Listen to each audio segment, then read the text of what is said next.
Ma femme a texté, je vais passer la nuit au travail. Les prochains jours seront tout aussi chargés, alors ne attends pas pour moi. Je ai répondu, d'accord. Je vais passer la nuit dehors aussi, chez la femme de ton patron. 3 heures plus tard, elle est entrée. La notification a retenti à exactement 5h47 du matin, fendant le silence de notre chambre comme un couteau dans du beurre. Je n'avais pas besoin de regarder l'écran pour savoir que cela venait de Nathalie. Ma femme avait développé cette habitude de me texter ses excuses plutôt que de me faire face directement. Passer la nuit au travail encore. Grosse présentation aujourd'hui. Ne attends pas pour le petit déjeuner. Je ai fixé l'écran lumineux, mon café devenant froid dans mes mains. L'ironie ne m'avait pas échappé. Me voici, Alex Bishop, 34 ans, supposément le plus doué en technologie dans ce mariage. Et pourtant, je avais été aveugle à ce qui se passait juste sous mon nez pendant des mois. Mais plus maintenant. Je ai répondu avec un calme délibéré. Pas de souci. Je serai chez Tara Dalton ce matin. Tu sais, la femme de Eric. Nous devrions comparer nos notes sur nos conjoints si travailleurs. Je ai appuyé sur envoyer et je ai attendu. La réponse est venue plus vite qu'un battement de cœur. Quoi? Alex? De quoi parles-tu? De rien du tout, je ai répondu. Je ai juste pensé que ce serait intéressant de discuter avec quelqu'un qui comprend les défis d'être marié à des professionnels aussi dévoués. Mon téléphone a commencé à sonner immédiatement. Je ai laissé aller à la messagerie vocale, puis je ai écouté la voix paniquée de Nathalie, trébuchant sur des explications sur les heures supplémentaires et les urgences des clients. Les mêmes histoires qu'elle me servait depuis 3 mois. 3 heures plus tard, je ai entendu sa clé dans la serrure. Elle a fait irruption par la porte comme une femme possédée, ses cheveux blonds habituellement parfaits en désordre, son tailleur de créateur froissé, le même tailleur qu'elle portait hier. « Alex, nous devons parler », a-t-elle dit, la voix tremblante. Je ne sais pas à quel jeu tu joues. Je ai levé les yeux de mon ordinateur portable, en gardant mon expression neutre. Je ne joue à aucun jeu, Nat. Je faisais juste la conversation avec une autre conjointe. Tu sais comment cela est. Parfois, tu as besoin de quelqu'un qui comprend ta situation. Son visage est devenu pâle. Quelle situation? Alex, tu me fais peur. Tu ne agis pas comme toi-même. C'était le comble. Je avais agi exactement comme moi-même, le mari accommodant, le partenaire compréhensif, le gars qui ne remettait jamais en question ses nuits tardives ou ses urgences du week-end. Le problème était que moi-même avais été un idiot. Je agis exactement comme moi-même, je ai dit. Peut-être que tu ne es tout simplement pas habitué à faire attention. Le truc quand on est consultant en technologie de l'information, c'est que les gens vous sous-estiment. Ils voient le gars tranquille qui répare leurs ordinateurs et supposent que vous ne faites attention à rien d'autre. Ils oublient que les mêmes compétences qui vous permettent de déboguer des systèmes complexes vous rendent également assez bons pour repérer des schémas dans le comportement humain. Nathalie avait été négligente. Les nuits tardives qui coïncidaient étrangement avec les voyages de son patron Eric. La nouvelle lingerie qui ne est jamais apparue à la maison. La façon dont elle avait commencé à prononcer certains mots différemment, en prenant le léger accent de Boston de Eric. Mais le vrai indice avait été son ordinateur portable. « Alex, s'il te plaît, dit-elle en s'asseyant en face de moi. Je pense que tu fais une sorte de dépression nerveuse. Peut-être que nous devrions appeler le docteur Peterson. » Dr Peterson, son ami thérapeute qui la conseillait sur la manière de gérer mes problèmes de jalousie. Une autre pièce du puzzle que je avais comprise la semaine dernière. Je vais bien, Nathalie. Mieux que bien, en fait. Je pense plus clairement que je ne l'ai fait depuis des mois. Elle a tendu la main sur la table, sa main tremblant légèrement. Chérie, tu commences à m'inquiéter. Ce n'est pas comme toi. Tu es habituellement si confiante, si naïve, je ai suggéré. Crédule, facile à manipuler. Sa main s'est figée à mi-chemin de la mienne. Je ne ai jamais dit ça. Non, mais ton amie Monica l'a fait la semaine dernière au bar de Dave. Elle a dit que j'étais vanille et que tu méritais quelqu'un avec plus d'ambition, quelqu'un de plus comme ton patron. La couleur a complètement quitté son visage. Alors, tu écoutais notre conversation. Difficile de ne pas le faire quand vous êtes assis à 3 tables de distance. Vous ne chuchotiez pas exactement. Avant de nous plonger plus profondément dans cette histoire, j'ai une petite demande. S'il vous plaît, abonnez-vous, laissez un j'aime, commentez et appuyez sur ce bouton d'engouement pour booster cette chaîne afin que plus de gens puissent découvrir ces incroyables histoires de Reddit. Je avais retrouvé mon meilleur ami Dave pour nos verres habituels du jeudi soir quand Nathalie et sa bande sont entrées. Elles étaient bruyantes, probablement déjà avec quelques verres dans le nez, et leur conversation avait porté clairement à travers le bar. Monica ne sait pas de quoi elle parle, a dit Nathalie rapidement. Elle était juste dramatique. Tu sais comment elle est. Et Jess?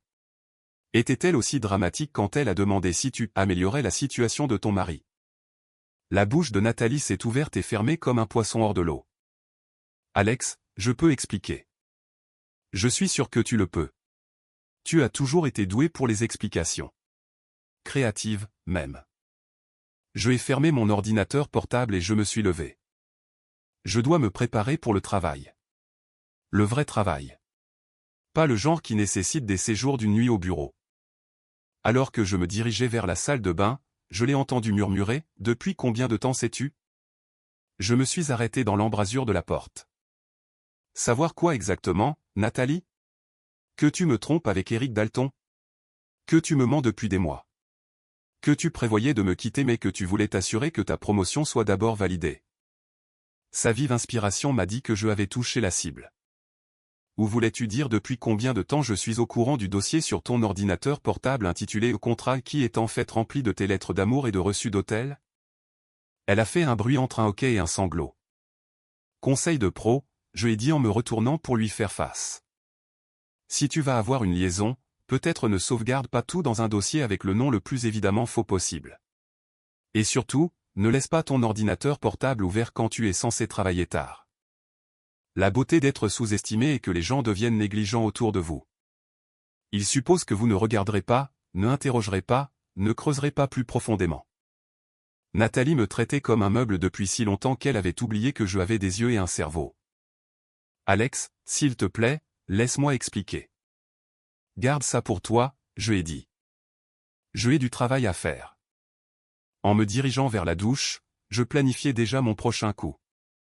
Nathalie pensait qu'elle jouait aux échecs pendant que je jouais aux dames. Elle était sur le point d'apprendre que je étudiais le plateau depuis bien plus longtemps qu'elle ne le réalisait. Et contrairement à elle, je savais réellement comment gagner. La beauté de travailler dans les technologies de l'information est que vous comprenez comment l'information circule. Vous savez quelle plateforme les gens consultent réellement, à quel formulaire ils font confiance et, plus important encore, comment faire en sorte que quelque chose se propage sans laisser d'empreinte digitale. À l'heure du déjeuner, je avais rédigé le courriel parfait. Pas depuis mon compte, bien sûr. Je ne l'étais pas stupide. Un simple Gmail anonyme avec un objet qui garantirait son ouverture, je pensais que vous devriez savoir pour Nathalie. La liste des destinataires était soigneusement sélectionnée.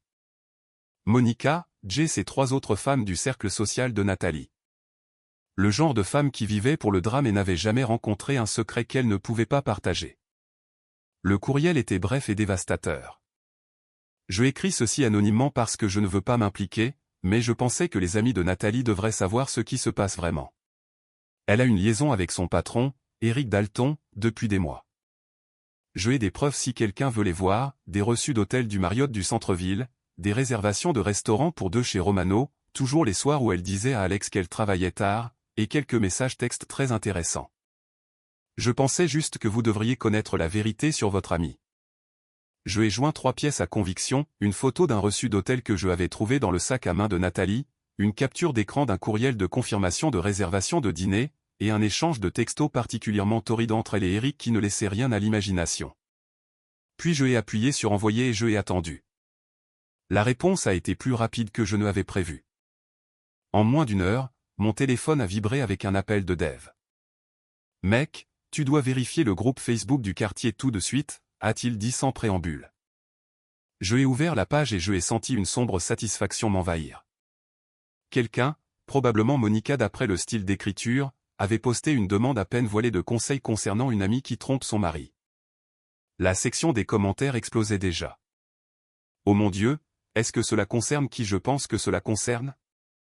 Je savais que quelque chose se passait entre ces deux-là à la fête de l'entreprise. Pauvre Alex. Il est un gars si gentil. Attendez, Eric Dalton. Ne est-il pas marié aussi? Mon téléphone a sonné. Nathalie. Alex, qu'as-tu fait? Sa voix tremblait de rage et de panique. Mon téléphone n'a pas arrêté de vibrer. Tout le monde me pose des questions sur Eric. Je n'ai aucune idée de quoi tu parles, je ai dit calmement. Je ai travaillé toute la journée. Ne me mens pas. Quelqu'un a envoyé à Monica des photos de reçus d'hôtel. Comment les ont-ils obtenues? Peut-être que tu devrais être plus prudente sur l'endroit où tu laisses tes preuves, je ai suggéré. Ou mieux encore, peut-être que tu ne devrais pas créer de preuves du tout. C'est insensé, Alex. Tu détruis ma vie pour rien. Rien. Je ai laissé échapper un rire. Nathalie, tu couches avec ton patron depuis 3 mois. Tu me mens, tu me manipules psychologiquement, et tu prévois de me larguer dès que ta promotion sera effective. Mais bien sûr, appelons cela rien. La ligne est restée silencieuse un moment, puis, comment as-tu pu me faire ça? Je suis ta femme. Tu étais ma femme. Maintenant tu es juste quelqu'un qui habite dans mon appartement et partage mon nom de famille. Je ai raccroché et je me suis immédiatement remis au travail. La phase 1 était terminée, mais je ne faisais que commencer. Le soir venu, la situation avait dégénéré au-delà de mes attentes les plus folles. Nathalie est rentrée à la maison avec l'air d'avoir traversé une zone de guerre. Ses yeux étaient rouges et gonflés, ses mains tremblaient alors qu'elle se versait un grand verre de vin. Ils se retournent tous contre moi, a-t-elle dit sans me regarder. Monica, Jess, tout le monde. Ils disent que je suis une personne terrible, que je suis une briseuse de ménage. Ne es-tu pas? Elle s'est retournée brusquement, le vin débordant du bord de son verre. Oui, salaud. C'est toi qui as fait ça. Tu as tout gâché. Je ne ai rien gâché, Nathalie. Je ai juste arrêté de faire semblant de ne pas savoir ce qui se passait. Mais même en le disant, je savais qu'elle ne allait pas se laisser faire sans se battre. Nathalie avait toujours été douée pour jouer la victime, pour tourner les situations à son avantage. J'aurais dû m'attendre à ce qui allait suivre. Le lendemain matin, je me suis réveillé avec 17 appels manqués et 43 messages textes. Les premiers venaient de Dave, de plus en plus frénétiques. Mec, rappelle-moi maintenant. Alex, il se passe des trucs sérieux. Quoi que Nathalie dise sur toi, je sais que ce n'est pas vrai. Le reste venait de collègues, de voisins, et même de ma propre sœur, tous posant des variantes de la même question, était-ce vrai que je avais trompé Nathalie? Je ai rappelé Dave immédiatement. Elle prétend que tu as une liaison, a-t-il dit sans préambule. Elle a posté toute cette histoire larmoyante sur Facebook sur la façon dont elle a découvert votre relation secrète et que c'est pour ça qu'elle est restée tard au travail, parce qu'elle ne pouvait pas supporter de rentrer à la maison chez un mari infidèle. Mon estomac s'est noué. Quoi? Ça empire, a-t-il continué. Elle a des captures d'écran de messages textes supposément entre toi et une femme nommée Lisa. Et Monica et Jess la soutiennent, disant qu'elles ont toujours suspecté que quelque chose clochait dans ton comportement. Je ai senti les murs se refermer sur moi. Nathalie avait complètement retourné la situation, se peignant comme l'épouse bafouée et moi comme le mari infidèle. Les preuves semblaient convaincantes. Je devais lui accorder cela. Les captures d'écran sont fausses, je ai dit à Dave. Je ne connais même personne nommée Lisa.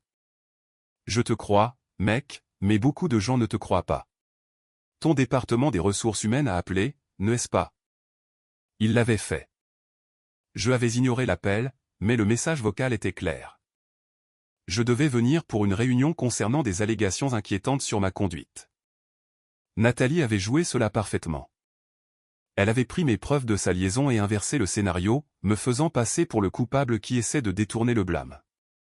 C'était brillant. Vraiment, diabolique, mais brillant. Alors que je étais assis là, traitant l'ampleur de ce qu'elle avait fait, mon téléphone a de nouveau sonné. Numéro inconnu.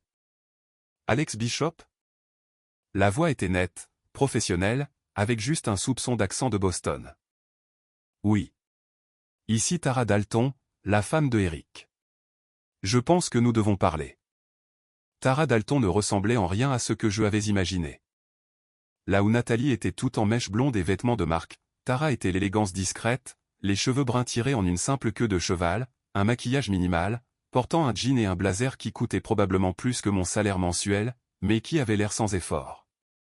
Nous nous sommes rencontrés dans un petit café du centre-ville, le genre d'endroit où l'on peut avoir une conversation privée sans être entendu. Elle était déjà assise quand je suis arrivé, sirotant un café noir et m'étudiant du regard calculateur de quelqu'un habitué à lire les gens pour vivre. « Vous ressemblez exactement à ce que Eric a décrit de vous », a-t-elle dit alors que je m'asseyais. Inoffensif. Merci, je pense. Elle a souri, mais cela ne a pas atteint ses yeux. Ce n'était pas censé être un compliment. Eric a tendance à sous-estimer les gens. C'est un de ses nombreux défauts. Je ai commandé un café et je ai étudié son visage, essayant de lire ses intentions. Depuis combien de temps savez-vous? À propos de Eric et de votre femme? 3 semaines. À propos de Eric en général? Elle a haussé les épaules. Des années. Ce n'est pas son premier rodéo, Alex. C'est juste la première fois que quelqu'un est assez stupide pour tout documenter de manière aussi approfondie. Vous avez vu les preuves. Reçu d'hôtel, facture de restaurant, message texte qui ferait rougir un marin. Votre femme ne comprend vraiment pas le concept de sécurité opérationnelle, n'est-ce pas? Je me suis surpris à apprécier Tara Dalton malgré les circonstances. Elle avait le même ton sardonique que je avais développé dernièrement, la même appréciation de l'ironie. Alors, que voulez-vous de moi? Je ai demandé. La même chose que vous, j'imagine. Justice. Ou vengeance. Je ne suis pas particulièrement difficile sur la terminologie. Elle s'est penchée en avant, sa voix baissant à un murmure conspirateur. Eric pense qu'il est intouchable. Il a le soutien de l'entreprise. Il a convaincu votre femme qu'elle est l'amour de sa vie. Et il suppose que vous et moi sommes trop faibles ou trop stupides pour nous défendre. Et le sommes-nous? Faibles? Peut-être. Stupides? Son sourire est devenu prédateur. Certainement pas. Tara a exposé ce qu'elle savait avec la précision de quelqu'un qui avait monté un dossier. Eric avait un schéma. Des femmes jeunes et ambitieuses qui travaillaient sous ses ordres. Il leur promettait des promotions, de l'avancement, un avenir ensemble. Puis, quand ils s'ennuyaient ou que les choses se compliquaient, il trouvait un moyen de faire en sorte que ce soit de leur faute. La femme avant Nathalie a été transférée au bureau de Seattle après que Eric ait décidé qu'elle était trop collante, a expliqué Tara. Celle d'avant a été licenciée pour des problèmes de performance. Juste après qu'elle ait commencé à demander quand il allait me quitter. Et vous êtes resté avec lui pendant tout ce temps? Je suis avocate, Alex. Je crois en la constitution d'un dossier en béton avant de passer à l'action. Mais plus que cela, je voulais m'assurer que lorsque je le ferais tomber, ce serait permanent. Elle a sorti son téléphone et m'a montré une vidéo. Eric, clairement ivre, se vantant auprès de quelqu'un hors champ de ses conquêtes et de la facilité avec laquelle il manipulait les femmes au foyer désespérées en quête d'excitation. Ceci a été pris à la fête de Noël de son entreprise l'année dernière. Il parlait à son copain de fac, pensant que personne d'autre ne pouvait les entendre. La vidéo était accablante, mais je pouvais voir le problème immédiatement. Ce n'est pas assez spécifique. Il ne mentionne pas Nathalie par son nom. Exactement. C'est pourquoi je ai besoin de votre aide et pourquoi vous avez besoin de la mienne. Elle a expliqué son plan avec la rigueur méthodique de quelqu'un qui y pensait depuis longtemps. L'entreprise de Eric organisait son gala annuel dans 2 semaines. C'était un grand événement. Tenue de soirée, bar ouvert, toute l'élite des affaires locales présente. Eric devait prononcer le discours principal et Nathalie devait être honorée en tant qu'employée du trimestre. C'est parfait, a dit Tara. Public maximum, humiliation maximum. Nous pouvons les détruire tous les deux devant tous ceux qui comptent dans leur monde professionnel. Comment? Laissez-moi faire. Je ai des ressources que vous n'avez pas. Mais j'ai besoin que vous continuiez à rassembler des preuves. Tout ce que vous pouvez trouver, photos, documents, enregistrements, tout ce qui prouve la liaison et montre la chronologie. Je ai pensé aux fausses captures d'écran de Nathalie, aux mensonges qu'elle avait répandus sur moi, à la façon dont elle avait retourné mes propres amis contre moi. Et les choses que Nathalie a dites sur moi? Les fausses allégations de tromperie? L'expression de Tara s'est durcie. Nous nous occuperons de cela aussi. Je ai déjà demandé à mon enquêteur de commencer à examiner les métadonnées de ces captures d'écran. Alerte spoiler, ce ne sont pas de très bonnes contrefaçons. Elle a fouillé dans son sac à main et a sorti une carte de visite. C'est mon numéro privé. Appelez-moi si vous trouvez quelque chose de nouveau ou si Eric ou Nathalie essaient autre chose. Alors qu'elle se levait pour partir, je ai dû demander, pourquoi m'aidez-vous? Vous ne me connaissez même pas. Parce que Eric a détruit mon mariage, m'a humilié professionnellement et m'a fait douter de ma propre santé mentale pendant 2 ans pendant qu'il me manipulait au sujet de ses voyages d'affaires et de ses réunions tardives. Et parce que votre femme est juste la dernière d'une longue lignée de femmes qu'il a utilisées et jetées. Elle a fait une pause à la porte. Mais surtout parce que je suis fatigué d'être l'épouse compréhensive qui souffre en silence pendant que mon mari traite notre mariage comme une blague. Après son départ, je suis resté assis dans le café pendant encore 1 heure, traitant tout ce qu'elle m'avait dit. Pendant des mois, je avais eu l'impression de devenir fou, que j'étais le problème dans mon mariage. Maintenant, je commençais à comprendre que Nathalie et Eric jouaient à un jeu beaucoup plus grand que je ne l'avais réalisé, et ils avaient choisi les mauvais adversaires. Cette nuit-là, je ai de nouveau parcouru l'ordinateur portable de Nathalie, cette fois avec une approche plus systématique. Je ai trouvé des fiches de courriel que je avais manquées auparavant, des entrées de calendrier qui correspondaient parfaitement à l'horaire de voyage de Eric, et un document intitulé « Objectif de carrière 2024 ». Cela m'a retourné l'estomac. Le document exposait son plan quinquennal avec des détails brutaux. Promotion au poste de gestionnaire de compte senior dans les 6 mois. Transition vers le département de Eric en 1 an, mariage avec quelqu'un ayant une réelle ambition et des relations en 2 ans. Il y avait même une section sur la gestion de la situation Alex, des stratégies pour me faire paraître instable afin que lorsqu'elle finirait par partir, personne ne la blâme. Je ai tout capturé et envoyé à Tara. Sa réponse est revenue en quelques minutes. Parfait. C'est exactement ce dont nous avons besoin. Le gala va être très intéressant. En fermant l'ordinateur portable, je ai réalisé que pour la première fois depuis des mois, j'attendais quelque chose avec impatience. Nathalie pensait qu'elle jouait aux échecs pendant que je jouais aux dames. Elle était sur le point d'apprendre que je étudiais le plateau depuis bien plus longtemps qu'elle ne le réalisait. Les 2 semaines qui ont précédé le gala ont été un cours magistral de guerre psychologique. Nathalie avait redoublé d'efforts dans son récit de victime, racontant à qui voulait l'entendre son mari abusif et ses délires jaloux. Elle avait même commencé à voir le docteur Peterson plus fréquemment. Sans doute pour constituer un dossier papier pour étayer son histoire. Mais je avais Tara, et Tara avait des ressources. La beauté d'être mariée à un infidèle en série, m'a-t-elle dit lors d'une de nos séances de planification, c'est que vous apprenez à tout documenter. Je constitue un dossier sur Eric depuis 3 ans. Elle m'a montré des relevés bancaires prouvant que Eric finançait des séjours à l'hôtel et des dîners coûteux depuis des mois. Des reçus de cartes de crédit qui correspondaient parfaitement aux nuits de travail tardives de Nathalie, même des données de localisation de la voiture de fonction de Eric qui le plaçait à notre immeuble les jours où j'étais censé être hors de la ville. Comment as-tu obtenu tout ça? Je ai demandé. Je suis sa femme. Nous avons des comptes joints, des cartes de crédit partagées, et Eric ne est pas aussi intelligent qu'il le pense. Le plan était élégant dans sa simplicité. Tara avait des relations sur le lieu de l'événement. Son cabinet d'avocats avait géré leur contrat pendant des années. Obtenir l'accès au système audiovisuel serait facile. Le plus difficile était de tout synchroniser parfaitement. Nous n'avons qu'une seule chance, m'a-t-elle rappelé. Si nous la ratons, ils sauront que nous travaillons ensemble, et ils trouveront un moyen de discréditer tout ce que nous avons. 3 jours avant le gala, Nathalie est rentrée à la maison avec une nouvelle robe, une superbe création noire qui coûtait probablement plus que ce que je gagnais en 1 semaine. Pour la cérémonie de remise des prix, a-t-elle expliqué, sans vraiment me regarder dans les yeux. C'est l'entreprise qui paie, bien sûr. Bien sûr, je ai acquiescé. On ne voudrait pas que leur employé du trimestre ait l'air moins que parfaite. Elle a étudié mon visage, essayant probablement de deviner si j'étais sarcastique.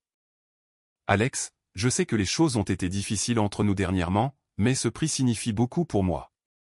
Il pourrait vraiment m'ouvrir des portes pour ma carrière. Je suis sûr que oui. Peut-être qu'après le gala nous pourrions parler, vraiment parler, je veux dire, de nous, de notre avenir. J'ai presque eu pitié d'elle.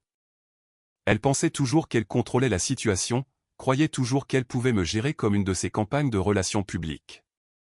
Bien sûr, Nathalie. Après le gala, nous aurons certainement beaucoup de choses à nous dire.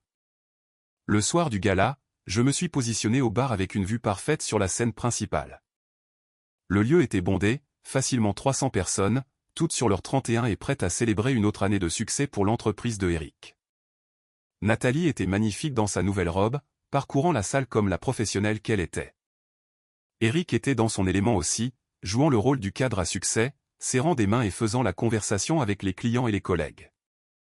Aucun d'eux ne m'a remarqué en train de les observer de l'autre côté de la pièce. Tara était là aussi, jouant le rôle de l'épouse de soutien.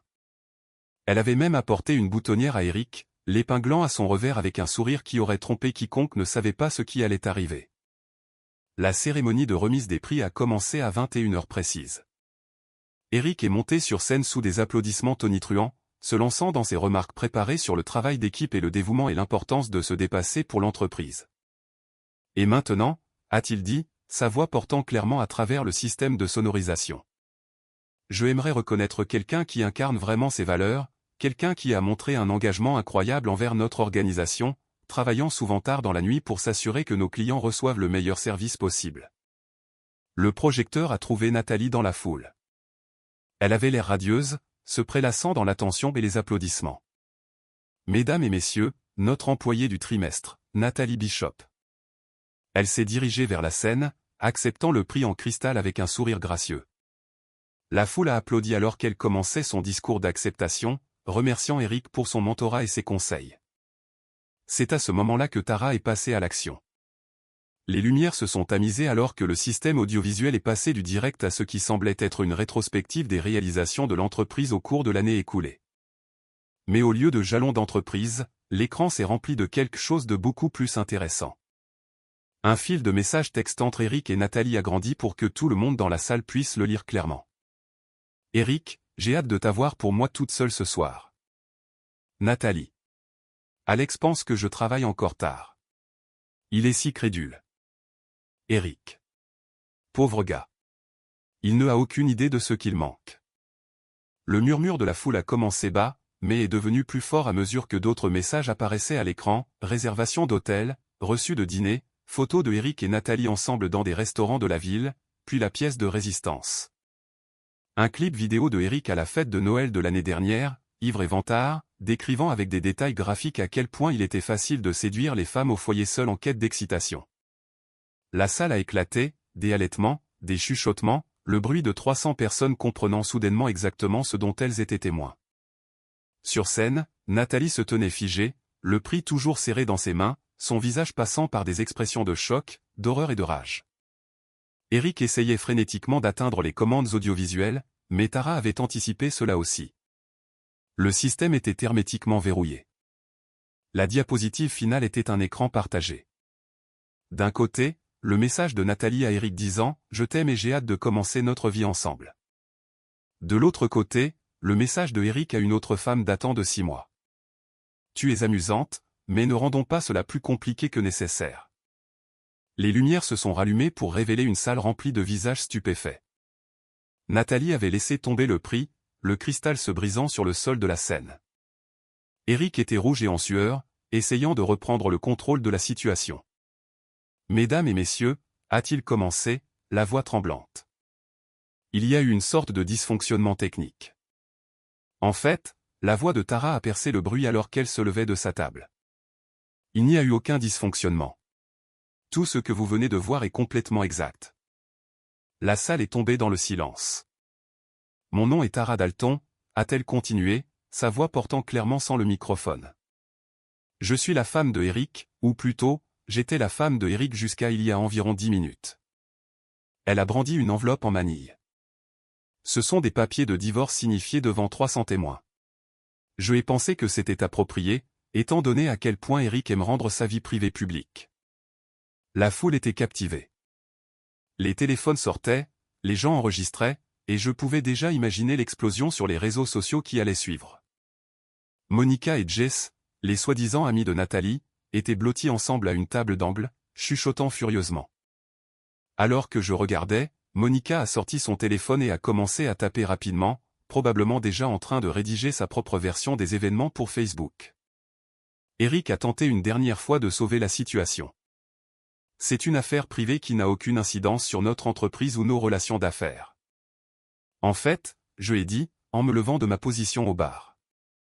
Je pense que cela a beaucoup d'incidence. Tous les yeux se sont tournés vers moi. Le visage de Nathalie est devenu blanc quand elle a réalisé que je avais été là tout le temps. Voyez-vous, je ai continué, en marchant lentement vers la scène. Quand votre employé du trimestre manipule les ressources de l'entreprise à des fins personnelles, et quand votre orateur principal utilise sa position pour contraindre des subordonnés à des relations, ce n'est plus vraiment une affaire privée. Je ai sorti mon propre téléphone et je l'ai levé. Je ai enregistré toute cette soirée, chaque réaction, chaque tentative de contrôle des dommages, chaque moment de cette implosion spectaculaire. Et dans environ 30 secondes, tout cela sera en direct sur toutes les plateformes de médias sociaux auxquelles je peux penser. La salle a de nouveau éclaté. Les gens parlaient les uns par-dessus les autres, certains essayant de partir, d'autres se rapprochant pour mieux voir le drame se dérouler. Eric a finalement perdu complètement son sang-froid. Fils de... a-t-il commencé, se jetant sur moi, mais il ne a jamais réussi. La sécurité de l'hôtel, alertée par l'agitation, l'a intercepté à mi-chemin de la salle. Alors qu'il l'escortait vers la sortie, il criait au sujet de poursuites judiciaires et de diffamation et comment il allait détruire toutes les personnes impliquées. Nathalie, pendant ce temps, avait enfin retrouvé sa voix. « Alex » a-t-elle dit, la voix brisée. « S'il te plaît, nous pouvons arranger ça. Nous pouvons réparer ça. » Je l'ai regardé, debout sur la scène, sa robe parfaite et son maquillage parfait, incapable de cacher le fait que son plan parfait venait de s'effondrer complètement. « Non, Nathalie, » je ai dit. « Nous ne le pouvons vraiment pas. » Et puis je suis sorti du gala, la laissant seule sur scène avec 300 témoins de son humiliation. Dehors, sur le parking, je ai trouvé la précieuse Audi de Eric, celle dont il était si fier, celle qu'il avait utilisée pour impressionner Nathalie lors de leur premier rendez-vous. Tara se tenait à côté, tenant une bombe de peinture en aérosol. « Je ai pensé que tu voudrais peut-être faire les honneurs, » a-t-elle dit en me tendant la bombe. Je ai regardé la peinture noire immaculée, puis la femme qui m'avait aidé à orchestrer la soirée la plus satisfaisante de ma vie. « À quoi pensais-tu » Son sourire était absolument diabolique. Quelque chose qui fera vraiment une impression. 20 minutes plus tard, Eric est sorti de l'hôtel pour trouver sa voiture décorée des mots trompeurs et menteurs en lettres rouges vifs, avec quelques ajouts créatifs qui lui rendraient impossible de conduire n'importe où sans s'expliquer. L'expression sur son visage valait chaque moment de planification, chaque nuit blanche, chaque seconde de doute que je avais eu sur le fait de savoir si je faisais la bonne chose. Alors que Tara et moi le regardions découvrir son véhicule nouvellement redécoré, elle s'est tournée vers moi avec une expression satisfaite. « Phase 1 terminée » a-t-elle dit. « Prêt pour la phase 2 ?» La vidéo du gala est devenue virale en quelques heures, non seulement localement, mais nationalement. Quelqu'un avait diffusé en direct toute la débâcle et le matin, elle avait été partagée des milliers de fois avec des légendes comme scandale de tromperie épique exposé à la fête de l'entreprise et une femme signifie les papiers de divorce de la manière la plus sauvage possible. Le téléphone de Nathalie a commencé à sonner à 6 heures du matin et ne a pas arrêté. Des journalistes, des blogueurs, sa mère appelant de Phoenix en pleine crise d'hystérie. Je l'écoutais répondre aux appels depuis notre chambre, sa voix devenant plus désespérée à chaque conversation. « Non, mère. Je ne peux pas simplement réparer ça avec des excuses. Non, je ne pense pas que Alex va me reprendre. Oui, je comprends que cela se reflète mal sur la famille. » À midi, elle avait été licenciée. Pas seulement rétrogradée ou suspendue, licenciée immédiatement pour conduite inconvenante et violation de la politique d'éthique de l'entreprise. Eric avait également été contraint de démissionner, bien que son parachute doré amortirait considérablement mieux l'atterrissage que l'éjection abrupte de Nathalie. « Ils font de moi le bouc émissaire », m'a-t-elle dit quand je suis rentré du travail. Elle était assise à notre table de cuisine, entourée de mouchoirs et de bouteilles de vin vides. C'est Eric qui a le pouvoir. C'est Eric qui m'a poursuivi, mais d'une manière ou d'une autre, c'est moi qui suis blâmé pour tout. Peut-être parce que c'est toi qui es marié à quelqu'un d'autre, je ai suggéré. Ne sois pas moralisateur, Alex. Tu ne es pas exactement innocent dans tout ça. Vraiment ? Qu'est-ce que je ai fait de mal exactement ? Elle a fait un geste vague vers l'ordinateur portable, vers le désordre de sa vie éparpillée dans notre appartement. Tu as violé ma vie privée. Tu m'as humilié en public. Tu as détruit ma carrière pour une erreur. Une erreur? Je ai ri, et le son nous a surpris tous les deux par son amertume. Nathalie, tu as eu une liaison de 3 mois. Tu as prévu de me quitter. Tu as essayé de me faire passer pour fou quand je l'ai découvert. Ce n'est pas une erreur. C'est une campagne. Son téléphone a vibré avec un autre appel. Elle a jeté un coup d'œil à l'écran et l'a immédiatement refusé. C'était Chanel 7, a-t-elle dit. Ils veulent une interview. Ils veulent que je raconte ma version de l'histoire. Quelle histoire serait-ce? Celle où tu es la victime. Je suis une victime, Alex. Peut-être pas de toi, mais certainement de Eric. Il m'a promis des choses. M'a fait croire. T'as fait croire quoi? Que tromper ton mari était une bonne évolution de carrière? Elle est restée silencieuse un long moment, fixant son téléphone. Quand elle a levé les yeux, son expression s'était durcie en quelque chose que je ne reconnaissais pas. Tu sais quoi? Très bien. Tu veux me détruire? Vas-y. Mais je ne vais pas couler seul. Cela aurait dû être mon premier avertissement. 2 jours plus tard, je me suis réveillé pour trouver ma voiture vandalisée et le hall de mon immeuble couvert de prospectus.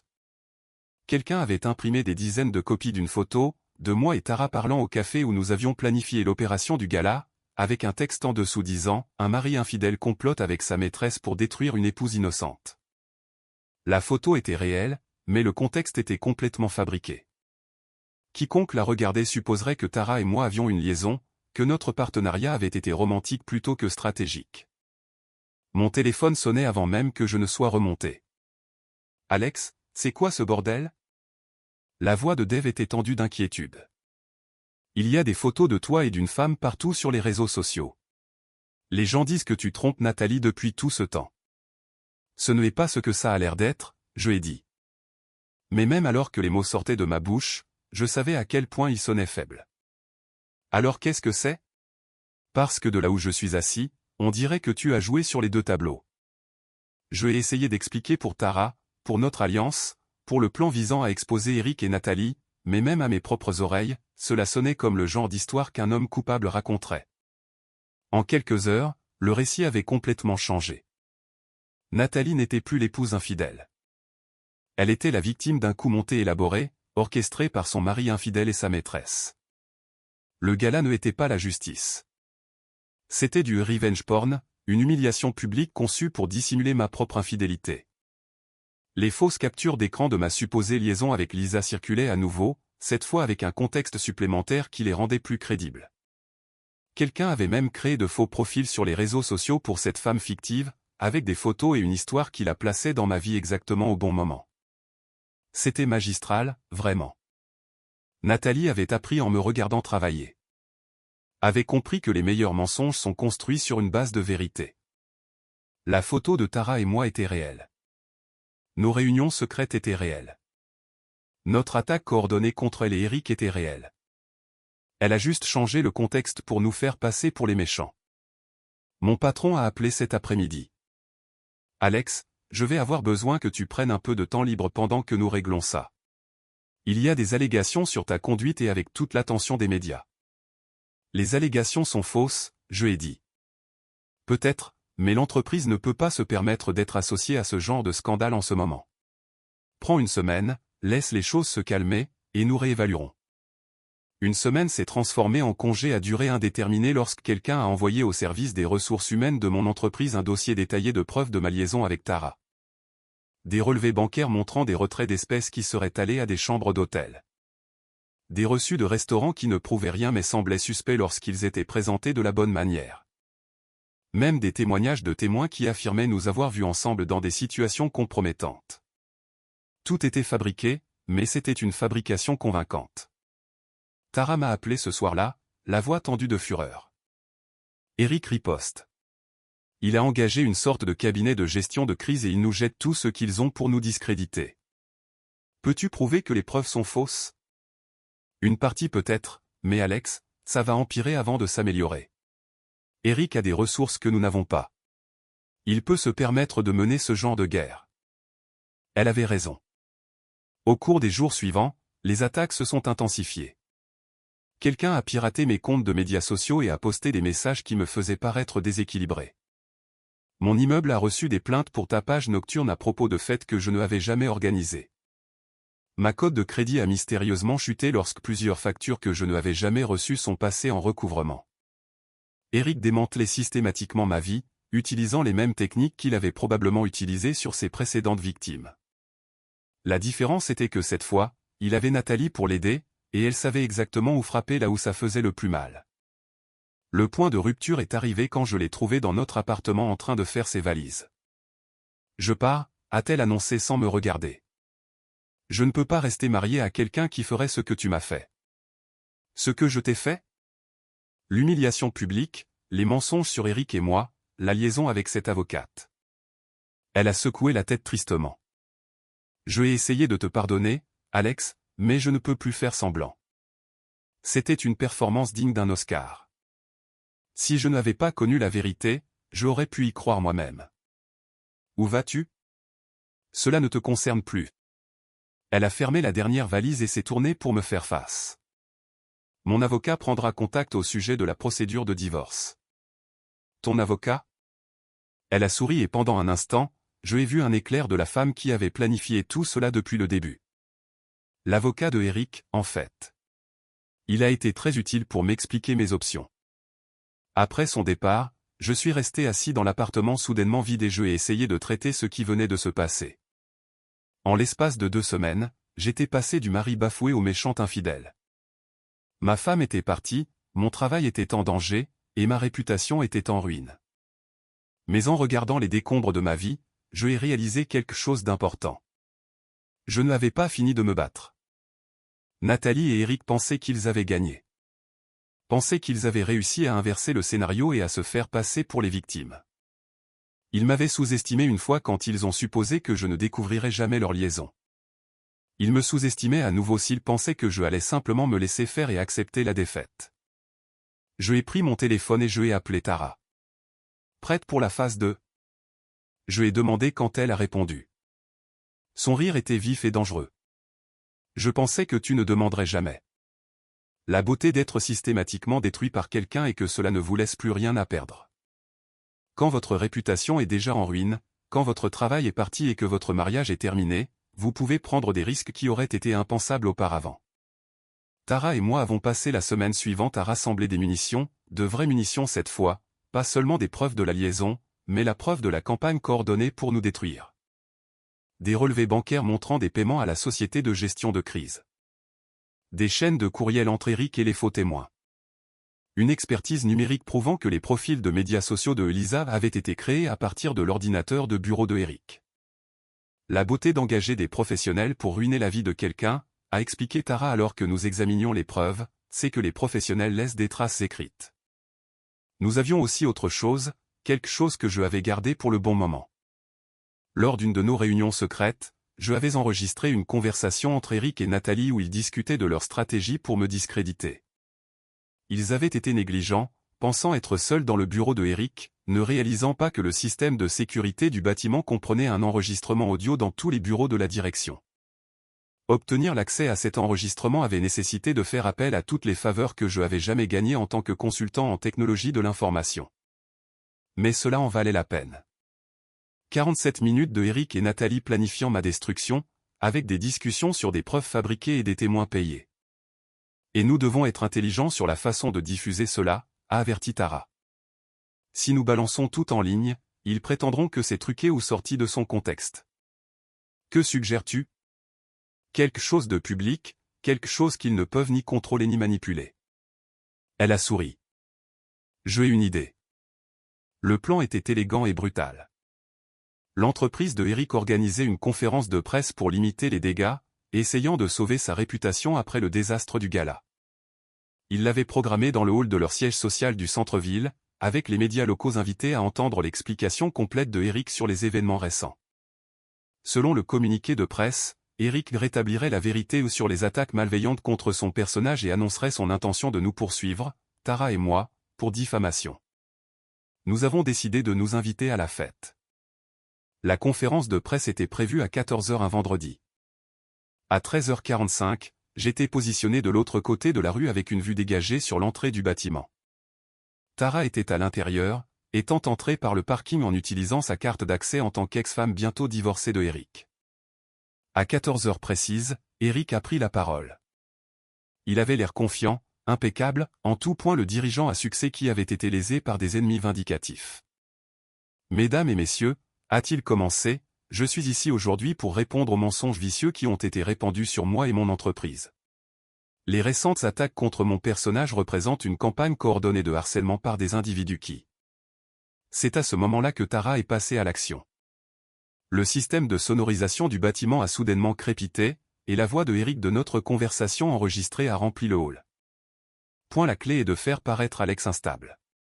Si nous pouvons établir un schéma de comportement erratique, personne ne croira rien de ce qu'il dit sur nous. Le visage de Eric est devenu blanc alors que ses propres mots résonnaient dans le bâtiment. Il a fait des gestes frénétiques à son personnel pour couper le son, mais Tara avait verrouillé le système depuis le bureau de la sécurité. La voix de Nathalie a rejoint la conversation. Et les fausses captures d'écran? Les gens y croiront-ils? Ils n'ont pas à y croire complètement. Ils doivent juste douter de la version des événements de Alex. Une fois que nous avons planté cette graine de doute, nous pouvons construire le récit que nous voulons. Les journalistes dans le hall prenaient frénétiquement des notes et enregistraient tout. Ce n'était plus seulement la preuve d'une liaison. C'était la preuve d'un complot visant à commettre de la diffamation et de la fraude. Mais nous n'avions pas fini.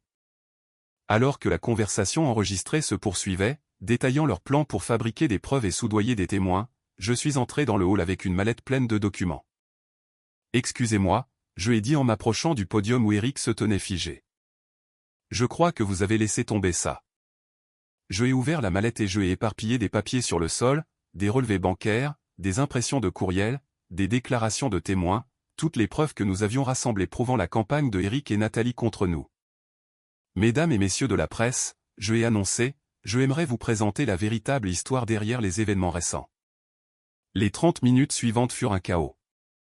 Des journalistes criant des questions, Eric essayant de s'échapper à travers la foule, des gardes de sécurité ne sachant pas quels ordres suivre.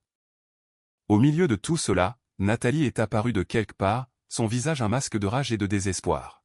« Fils de... » a-t-elle crié, se jetant sur moi les ongles en avant. Je me suis écarté et elle a trébuché sur un journaliste, les projetant tous les deux dans une plante en pot. Toute la scène a été filmée par au moins 6 équipes de télévision différentes. « Attention, Nat », je ai dit alors qu'elle luttait pour se remettre sur pied. « Tu ne voudrais pas ajouter l'agression à ta liste de problèmes juridiques. » C'est alors que Eric a complètement perdu le contrôle. « Tu crois que tu as gagné ?» a-t-il crié, le visage rouge de fureur. « Tu crois que ça change quelque chose? Je vais te détruire. Je vais vous détruire tous les deux. Je ai des ressources que tu ne peux même pas imaginer. » En fait, la voix de Tara est revenue une dernière fois par le système de sonorisation. « Tu n'en as pas. » Les écrans autour du hall se sont allumés avec un nouvel affichage. Les relevés bancaires de Eric montrant des retraits massifs au cours du dernier mois. De l'argent qui était allé à des sociétés de gestion de crise, des enquêteurs privés et divers autres professionnels engagés pour ruiner nos vies. Le problème quand on dépense l'argent de sa femme pour détruire sa femme, a poursuivi la voix de Tara, c'est que sa femme pourrait le remarquer. Le visage de Eric est passé du rouge au violet. « Tu ne peux pas faire ça. Ce sont des dossiers financiers privés. En fait, en tant que ton épouse, je ai tout à fait le droit légal d'accéder à nos comptes joints. Et en tant que personne que tu as systématiquement essayé de détruire, je ai tout à fait le droit moral de me défendre. » La dernière pièce de notre vengeance fut la plus satisfaisante. Alors que Eric se tenait là, entouré de journalistes et de preuves de ses crimes, la sécurité du bâtiment s'est approchée de lui avec une escorte. « Monsieur, vous allez devoir venir avec nous. Une plainte a été déposée concernant votre conduite et nous devons vous faire quitter les lieux. C'est mon bâtiment. Je travaille ici. » En fait, a dit l'un des gardes de sécurité en consultant son presse-papier. Selon nos dossiers, votre emploi a été résilié ce matin. Quelque chose à propos de l'utilisation abusive des ressources de l'entreprise et de la violation de votre contrat. Alors qu'il escortait Eric vers la sortie, il s'est retourné vers moi avec une haine pure dans les yeux. « Ce n'est pas fini, Alex. Tu te crois malin, Mais tu ne as aucune idée de ce que tu as commencé. Je me suis approché de lui, assez près pour que lui seul puisse entendre ce que je ai dit ensuite. Eric, je suis consultant en technologie de l'information. Je résous des problèmes pour vivre. Et toi? Je ai souri. Tu ne es plus un problème. Tu es juste un récit édifiant. La dernière chose que je ai vue alors qu'il l'entraînait dehors était Nathalie, seule au milieu du hall détruit, entourée de journalistes et des preuves de ses mensonges, comprenant enfin que son plan parfait avait été parfaitement détruit. En sortant du bâtiment, Tara m'a rejoint. Alors, a-t-elle dit. Comment ça fait de gagner? Je y ai réfléchi un instant, en regardant le chaos que nous avions laissé derrière nous. Comme la justice, je ai dit. Ça ressemble exactement à la justice. Derrière nous, je pouvais entendre Nathalie crier sur les journalistes, essayant d'expliquer l'inexplicable, essayant de sauver quelque chose des décombres de ses mensonges. Mais je ne l'ai pas regardé en arrière. J'en avais fini avec ce chapitre de ma vie. L'histoire s'est terminée exactement là où elle aurait dû, avec la vérité enfin exposée, les coupables faisant face aux conséquences, et le mari bafoué s'éloignant victorieux. Parfois, les gentils gagnent vraiment.